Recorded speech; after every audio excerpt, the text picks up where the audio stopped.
Oromota.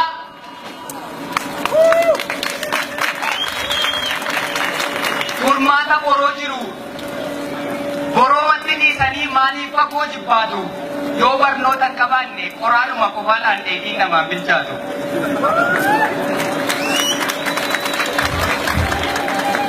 Callaa keessan jiru taanaan gumbiin guddaan dhaabatee faayidaan qabu oomaa Oromoon akka baratuuf warri aarsaa kaffaltan hundinuu galatoomaa.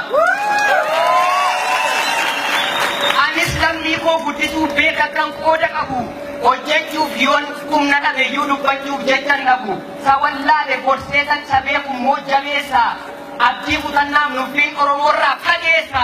Jedhee dhufe ganamaan galaa koo gudunfatte.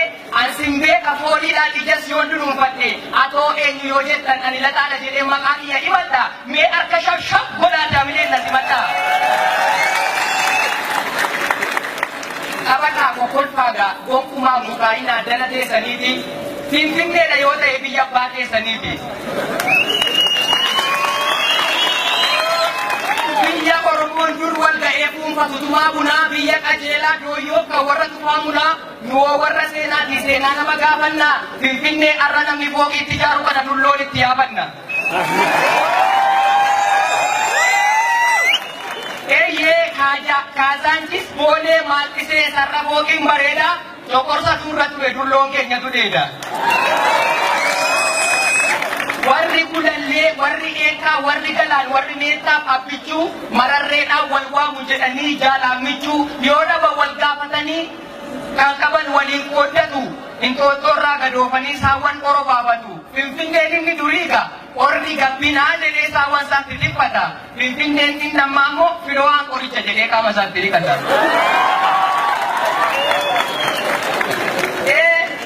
Bishaanuma dulloon keenya dhugani arra jaan arguu dadhabne baasii hiriiraan malee anumtuu dhiyoo kana qarshii dhibba kaffaleen itti dhiqatee gale.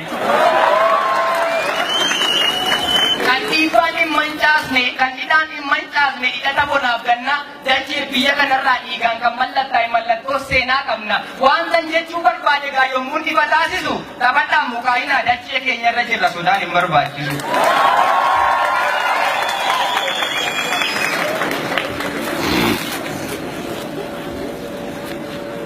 Maaliif safuu cabsite gurbaan jedhina simbirroon safuu cabsite iyyuu hin dabarre karaa koo. Ani mucaan keessani gaandaganne nagaa koo. Har'a carraa argadhee sin fuuldura dhaabbadha. Maaltu si turgaa'ee jedhamee gaaffii na gaafadha. Nagaatu na turgaa'e naannoon kun foolii qaba. Akkam jirtu Oromoo koo Oromoo mootii sabaa Oromoo. Oromoo jedhee si waamee siniin ibsadha garaa. Xinnaa guddaan keessanuu akkam naaf jirtu daraa. Ilmaan keessan burraaquu warra hangafaa qotisu balaarraa eegee rabbi siniif haa guddisu. Nagaa ta'a yoo nagaa taatan fuula durattuu deemtu. Hangan sin jaalladhu immoo durii kaastanii beektu. Yoo milkooftan milkaa'ee yoo jira.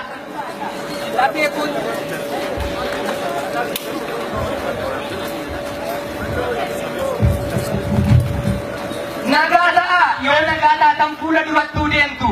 Hangan sin jaalladhu immoo durii kaastanii beektu. Yoo milkooftan milkaa'ee yoo jiraattan jiraadha. Lafee kootu keessanii kanaafan sin jaalladha. Wanti siniif dhibee golfa anaafis dhibee golfa. Boo'a keessaniif boo'een kolfa keessaniif kolfa. Dhiigni keenya tokkuma iddan sinirraa qaba. Duuti keessan du'a koo cabni keessan naaf caba. Sinidhaam yaa Oromoo aantee firri koo lafa. Waan gaarii siniif darbeetu anaafis darbee hafa. Nagaan keenya qixxeedha yoo sin rabtanir rafa. Lammii koo gaafa xiiqii lammii gaafa manarree baga nagaa dhuftanii baga jaawwan agarree. Isin fuuldura dhaabbachuun kun anaaf gammachuudha. Oromummaa jechuun immoo miidhagummaa jechuudha. Fakkeessaaf hin dubbannu numatti ho'inaan nafti. Waa'ee keenya yoo ta'e ragaadha waaqaaf lafti. Dheeraaf seera ammayyaatti bu'uura ta'uu keenya. Bokkuu siiqqee qabannee guyyaa irraa ga'uu keenya. Obsaaf qalbii godhannee waan jige kaasuu keenya. Alagaa yoo meessinee maqaa bokkaasuu keenya. Goota atileetii orree addunyaa raasuu keenya. Maqaaf kabaja biyyaa gaaratti baasuu keenya.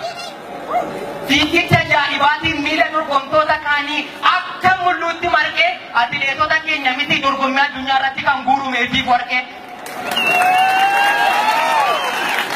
Warri gadaa, warri irreechaa hangamni sanyii mootii dimookiraasiyyuu kan jalqabe Oromoo lammii kooti. Dimookiraasii kan jedhamu bakka akkasiin arganne illee wanti shantamni yaa'e sirna gadaa keenya qofaadha kan UNESCO irra taa'e. Dimookiraasiin eessatti jalqabee jennaan Giriik jechaa kan baatanii uummanni addunyaa hundumtuu har'a gudii taatanii.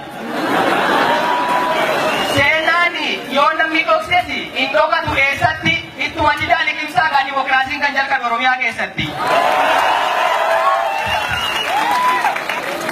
Egaa aneessi qabdee duuteef jabbii mucharree godhu kan garaan firan godhiin yadaraan firan godhu. Bara qonnaan heddummaate biyyoon lafa diinessa. Yoo garaan jedhe malee firoomi baay'ee jittuu nama diinessa. Jaartiin cittoo hooqachuuf guyyaadhaan mana dhuftee silumaa dhaqa qabaa itti daaraa cinaatti kuftee. Amanuma nama ammaa wallaallee irra waan cufaa gaafa jaarsaa dhoowwaatu gaafa diiggaadha jedhan gasoo kanatee dhufa. Anatu beeka jedha waanuma boorisa liqimsu allayyaarra dhaabbate baay'ee yoo safaramnu arrabni dhedheeraadha qalbiitu gabaabbate. Oromummaan immoo hojiidha. Gaaffii uummata ofii sajooran deebii barbaacha yoo qurxummii ciniinee ittiin agabuun oolle maal fayyada ilkaannaacha. Yeroo isaatu ammadha. Booritti siiftaanitti siin qabannu beellama bakka eegamneef hankaafnee karaa gubbaa irratti amnaan rabbiyyuu nu dheekama. Yoo hojjennee maqaa fi bara keenya seqaattaa galmeessinu otuu tatanneetiisnu kanaaf sanabbane jennee sababan tarreessinu gadi baanee hojjennee lammiidhaaf saana dhiba manatti kan nu dhufu hiyyummaa dhukkubaaf du'a qofa. Egaa duuba deema maleeti har'a bakkootu dide har'allee komii miti gammachuu tasna dide kana kaakayyuu keenya gaafate kan abbaan keenya gaafate gaaffii waggootaaf jarraa mana barnoota afaan Oromoo Finfinneetti ijaarranne maal gammanna kanarra. Gaaffii kana waan gaafatee fuula duratti ba'ee nama meeqatu du'ee irbaata biyyoo ta'e. Otuu adda saaqamee galmeen seenaan inni jigaare lafee gootota meeqaa dhiiga gootota meeqaatu mana kana ijaare. Yeroo isaa tura malee kan facaafame margaa. Isa du'eetu bade malee inni jiru waa argaa. Afaan keenya afaan saba guddaatu akka afaan cubbuu ta'e Finfinnee gadi dhiisee baadiyyaatti akka galuuf labsiin irratti ba'e. Har'a garuu seenaan labsichaa badee kaayyoon labsichaa hafee afaan keenya afaan barnootaa ta'ee deebee Finfinnee dhufe. Kun egaa murtoo dhumaatti hin jiru akka galeessaa afaan keenyaan godaanu inni afaanicha jibbaa godaanu maleessa. Dachee keenya gadhiinnee maal eessatti baqanna magaalaa guddoo keenya keessatti afaan keenyaan baranna. Magaalaa Finfinnee keessaa afaan Oromoo dhabnee daa'ima keenya afaan biraatiin barsiifachuu jalqabne jettanii aariif komiidhaan kan of reebdan dhagaatti yaalii bayyaa booka shirichaa oobulaa nagaatti. Yoo sinumayyuu sobdanii sababa tarreessitu ta'een achi afaan mana barnootaatti be jechuun hin jiru gaasii achi yoo barbaadan as gulallee yoo feetan gara hiikkaa eessayyuu yoo jiraattan yaaddoon hin jiru takka yoo feetan gara kolfee yoo feetan gara labuu sichi Finfinnee keessatti seenaan hiyyeessan qabu. Akka booka arfaasaa akkuma aduu birraa Finfinnee Oromoo orgooftu ijaan arguudhaaf jirra. Finfinneetti hojii hojjechuullee an baay'ee man jaalladha. Garuu manni barnoota afaan Oromoo achi keessan jiru mucaa koo eessan dhaqadhaa jettanii yaadda'uudhaan qarqara kan teessani kunoo har'a buqqa'eera hundee yaaddoo keessanii yoo feetan as Finfinnee kottaati yoo feetanii hojjetadhaa yoo feetanis daldalaa fulbaanatti mucaan keessan mana barnootaa gala. Sababa barnootaatiin mucaan keessanis dhaqxee afaan hin beekne dhaqxu aabaa caalaa ishee malee minnoo mindinnoon tattu.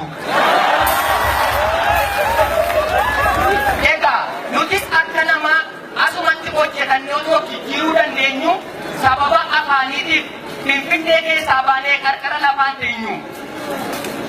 Irraa baqachuu miti itti baqachuuf gamna magaalaa guddaa keenya keessatti nus guddaa ta'uu qabna. Egaa abbootiin qabeenyaas beektonnis hundinuu wal deeggaraa. Hundee rakkinaaf yaaddoo hundee doofummaa fi hiyyummaa Oromiyaa irraa haraa. Otuu akkas ta'e jettanii qabaachaa turtan irraa erga daantiin saaqame maaliif duree kanarraa tokkummaadhaan hojjennaan salphaadha maal dadhabdu tokko lama iyyuu miti mana barnootaa afaan Oromoo Finfinneetti 20 ijaaruu qabdu galatooma.